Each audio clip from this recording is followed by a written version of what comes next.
Released from the hospital in Chicago about 2 weeks after the shooting, Debbie now returns to Texas as others continue to campaign for her. And then the results of the Democratic primaries in most of the southern states, including Texas, are announced. Good evening, everyone. This is the America for All News podcast that tells it like it is. Jason Laker reporting. And I am happy to report that Debbie Smith has actually won all of the Democratic primaries that took place in various southern states today. Reporting from Atlanta, Georgia is Suzanne Hudson. Suzanne, what are voters telling you today? They are telling us what we always knew, that Debbie is an amazing person willing to do what it takes to make our society better, even taking a bullet for the cause. So it looks now like Debbie will win the party's nomination after tonight. Thank you, Suzanne. And sure enough, the next day it is confirmed that Debbie has won enough votes to win over her rival, Vice President Walter Scoob. And at the White House. How could this happen? That nomination should have been mine. Instead, it has gone to someone who is unelectable, and so RSJ will surely win instead. And what exactly makes Debbie Smith unelectable?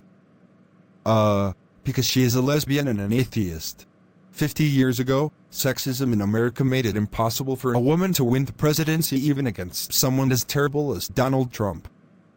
Yeah, but I am a woman and I got elected, twice. You were lucky. People finally had the sense to elect you because they saw that voting for a man doesn't lead to better leadership than a woman. Then why assume people are too stupid not to see that being a lesbian and atheist is not a bad thing? We are all human, after all. Anyway, the Democratic Convention will be held in Tulsa, Oklahoma.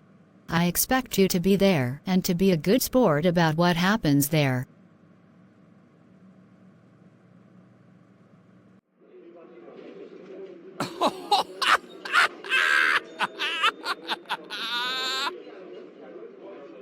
Once Debbie Smith gets the nomination for the Democratic Party, that will make my victory a sure thing.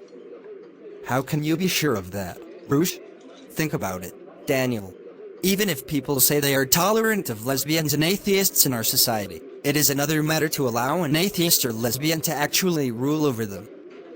And Mrs. Smith has no political experience, so we can slam her for that.